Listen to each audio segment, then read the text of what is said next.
জীবনে কষ্ট সহ্য করা শেখো। তুমি যত কষ্ট সহ্য করা শিখবা, তুমি তোমার জীবনে তত বেশি সফল হবা। তুমি যত কষ্ট সহ্য করা শিখবা, দুনিয়ার কোনো মেয়ে তোমাকে আঘাত করে তোমার দিলটা ভাঙতে পারবে না। যুবক ভাইরা আমার, আচ্ছা দেখবা যে কিছু লোক আমাদের সমাজে আছে, যত বড় বিপদ হোক দেখবা যে ও হাসতেছে। যত বড় বিপদ হোক দেখবা cool, calm down, he is okay, very comfortable, সব ঠিকঠাক। আরে ভাই, এত বড় বিপদ আপনি হাসেন কেন? এটা কে হাসতে পারে? যে তার জীবনে অনেক কষ্ট অলরেডি সহ্য করে আসছে। আমি শুরুতে সবার জন্য 3টা নসিহত পেশ করতে চাই। 3টা উপদেশ শেষ হয়ে গেলে আমি কোরআন থেকে একটি আয়াত, একটি সূরা তেলাওয়াত করেছি। এই সূরার তাফসীর আজকে আমি পেশ করব। নাম্বার 1, এটা সবার জন্য, এটা কোনো ভাগাভাগি নাই। আমার মুরব্বীদের জন্য, আমার মা বোনদের জন্য, আমার কলিজার টুকরা যুবকদের জন্য। আমরা কি চাই যে দুনিয়াও পাই, জান্নাতও পাই? এটা আমরা সবাই চাই কি চাই না? এটা কিন্তু গুনাহ না। দুনিয়াও চাওয়া, জান্নাতও চাওয়া গুনাহ না, যদি আপনার নিয়ত হয় শক্তিশালী ইখলাসের সাথে। দ্যাট মিন্স আমি দুনিয়াকে ততটুকু চাই যতটুকু পেলে আমি আমার রবকে ভুলে যাব না। আমি দুনিয়াকে ঠিক ততটুকু চাই যতটুকু চাইলে আমি আমার রসুলকে ভুলে যাব না। এতটুকু চাওয়া কোনো গুনাহ নয়, বরং এটাই হচ্ছে রসুলের সুন্নাহ। সুবহানাল্লাহ পড়বেন না আপনারা সবাই? যদি কোনো বান্দা দুনিয়া এবং জান্নাত একসাথে চায়, আল্লাহর হাবিব বলেছেন 4টা বিষয়কে মেনে চলো। 4টা আমল যে করতে পারবে, আল্লাহ তার নামে দুনিয়াও লিখে দিবে, জান্নাতও লিখে দিবে। সুবহানাল্লাহ পড়ে সবাই? না, এটা দিনাজপুরের সুবহানাল্লাহ হয় নাই। পড়ে সবাই সুবহানাল্লাহ। 4টা আমল নিজের জন্য আপন করে নেন, দুনিয়া এবং জান্নাত আপনার পায়ের নিচে চলে আসবে। 1 নাম্বার, সিদকু হাদিসিন। যখনই কথা বলবেন মিথ্যা বলবেন না, সত্য বলবেন যতটুকু পারা যায়। চাই আপনার কোটি টাকা লস হয়ে যাক, চাই আপনার থেকে সবচেয়ে আপন মানুষ হারিয়ে যাক, তবুও জীবনের সর্বোচ্চ চেষ্টা করবেন হমেশা সচ বলনা, ঝুট কভি মত বলনা, সর্বদা সত্য বলবেন। 2, সিদকু আমানাতিন, কভি কিসি কো ধোকা না দেনা, কখনো কাউকে ধোকা দিবেন না।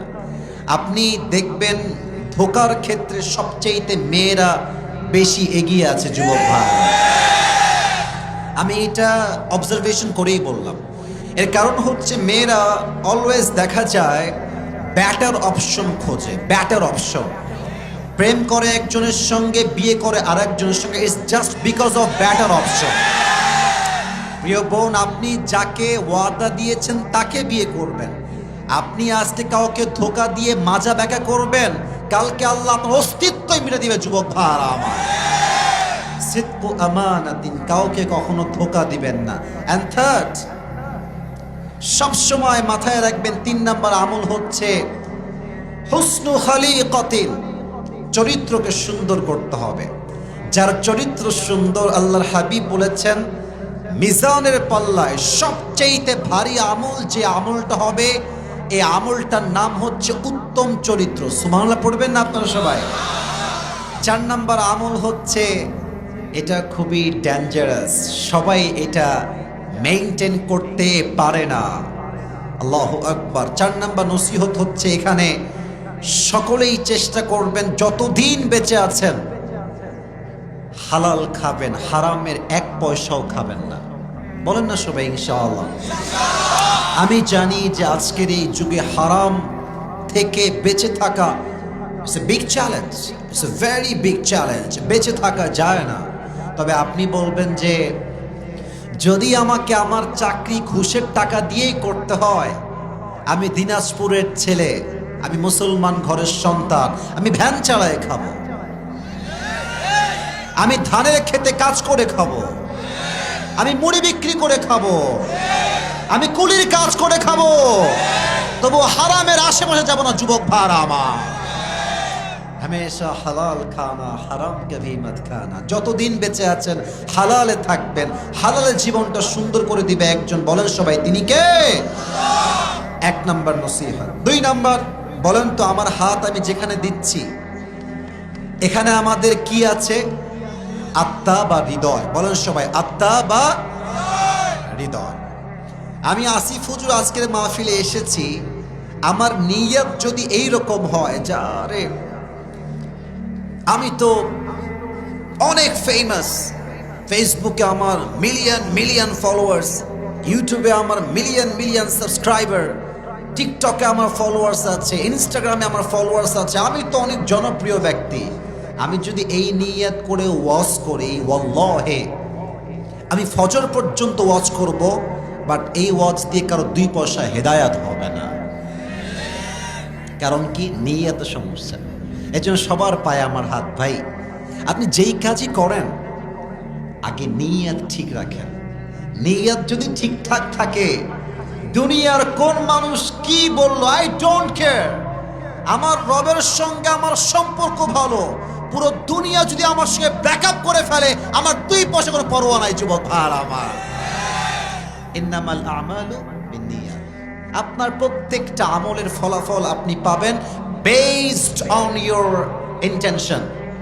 आपका नीयत कितना सही है इस पर डिपेंड करता है कि आपको जन्नत मिलेगा या जहन्नम मिलेगा। এজন্য প্রথম কথা হচ্ছে আপনারা 4টা আমল করবেন। 2 নাম্বার কথা হচ্ছে যেই কাজই করেন না কেন নিয়তটা পবিত্র রাখবেন। সবাই বলেন ইনশাআল্লাহ। 3 নাম্বার কথা বলে আমি আমার তাফসীরে ফিরে যেতে চাই। আমার মুরব্বী আব্বাজান একটু আমার দিকে, আমি মুরব্বীদেরকে দেখতে পাচ্ছি না সত্য কথা বলতে, যারা আছেন আমার দিকে একটু তাকাবেন। আর যুবক ভাইরা তোমরা আমার কথাটা দিল থেকে শুনো, শেষ ভালো যার। মাশাআল্লাহ, আমার বলতে হয় নাই, আবারও বলেন শেষ ভালো যার। জীবনে কষ্ট সহ্য করা শেখো। তুমি যত কষ্ট সহ্য করা শিখবা তুমি তোমার জীবনে তত বেশি সফল হবা। তুমি যত কষ্ট সহ্য করা শিখবা দুনিয়ার কোনো মেয়ে তোমাকে আঘাত করে তোমার দিলটা ভাঙতে পারবে না যুবক ভাইরা আমার। আচ্ছা দেখবা যে কিছু লোক আমাদের সমাজে আছে, যত বড় বিপদ হোক দেখবা যে ও হাসতেছে, যত বড় বিপদ হোক দেখবা cool calm down, he is okay, very comfortable, সব ঠিকঠাক। আরে ভাই এত বড় বিপদ আপনি হাসেন কেন? এটা কে হাসতে পারে? যে তার জীবনে অনেক কষ্ট অলরেডি সহ্য করে আসছে। আচ্ছা ভাবেন, আমি হলাম মধ্যবিত্ত পরিবারের সন্তান, আপনি আমাকে যদি টিনের বাসায় রাখেন নট আ বিগ ডিল, আরে আমি তো মাটির ঘরে থেকে আসা লোক, ঠিক কিনা বলেন? কিন্তু যদি আপনি বড়লোক ঘরের, সারা দিন খায়, থাপুস থুপুস করে খায়, এসির ভেতরে থাকে, ঢাকার গুলশানে থাকে, বড়লোক ঘরে টাটকা ব্রয়লার মুরগি, ওইটা ওরে যদি আপনি মাটির বাসায় দেন ও তারপরের দিন অজ্ঞান হয়ে মরে যাবে যুবক ভাই। তা আমরা যারা মধ্যবিত্ত পরিবারের সন্তান, আমি তো বলেছিলাম একটা ওয়াজে যে মধ্যবিত্ত পরিবারের সন্তান মানেই হচ্ছে একটা ব্র্যান্ড। কেন? সাইকেল দিবেন চলবে, বাইক দিবেন চলবে, কার দিবেন চলবে, কিছুই দিবেন না হাঁটতে হবে, কয় মাইল লাগবে, যেই কয় মাইল হাঁটতে হবে সেই কয় মাইল আমি হাঁটতেই পারবো, ঠিক কিনা বলেন? আপনি আমাকে আলু ভর্তা দিবেন নো প্রবলেম, খাবো, শাক দিবেন খাবো, ডাল দিবেন খাবো, মুরগির গোস্ত খাবো, গরু দিবেন তাও খাবো। কিছুই দিবেন না, জাস্ট একটু পানি দিবেন, ভাত দিবেন আর একটা মরিচ দিবেন, পান্তা ভাত খেয়েও আমার পুরো 3 বেলা চলে যাবে যুবক ভাড়া আমার। আমি বড়লোক ঘরের ব্রয়লার মুরগি নই, আমি মধ্যবিত্ত পরিবারের কঠোর পরিশ্রমী সন্তান, দিনাজপুরের ভাড়া। জীবনে কষ্ট সহ্য করা শেখেন, যত কষ্ট সহ্য করতে শিখবেন। আচ্ছা একটা এক্সাম্পল দিয়ে শেষ করি। আমার আমার আমার জামাটা দেখেন, আমি যেটাতে হাত, এইটা না এইটা না এইটা, এটা কি পাঞ্জাবি না জুব্বা? ভাই কথা বলেন, এটা পাঞ্জাবি না জুব্বা? পাঞ্জাবি হয় হ্যাঁ, আর জুব্বা একদম টাকনু বরাবর। আমি কেন বললাম এই জুব্বাটা কিন্তু আগে জুব্বা ছিল না, আগে ছিল একটা কাপড়, আগে ছিল একটা কি দেখেন এই জুব্বাকে দর্জি আগে কেটে কাপড় বানিয়েছে, ওইটাকে আবার মেশিনে লাগায়, এদিকে সেলাই, ওদিকে সেলাই, এইদিকে সেলাই, ওইদিকে সেলাই, সেলাই করতে করতে, কাটতে কাটতে, কাটতে কাটতে আজকে একটা ব্র্যান্ডেড জুব্বা এটা হয়ে গেছে। তো এটাই শিক্ষা, জীবনে যত বড় হতে চাও ততবার তোমাকে ভাঙতে হবে, আর যতবার তুমি ভাঙবা তোমার জীবন তোমাকে নতুন করে গড়তে হবে। যুবক ভাইরা আমার, একদিন কষ্ট সহ্য করতে করতে, স্ট্রেস দেখতে দেখতে দেখতে, স্ট্রাগল দেখতে দেখতে তুমি পুরো পৃথিবীতে একটা টপ ব্র্যান্ডে হয়ে যাবা। যুবক ভাইরা, ঠিক কিনা বলো? আল্লাহ সবাইকে কষ্ট সহ্য করার মতো মনোমানসিকতা দান করুন। সকলেই পড়া আমিন।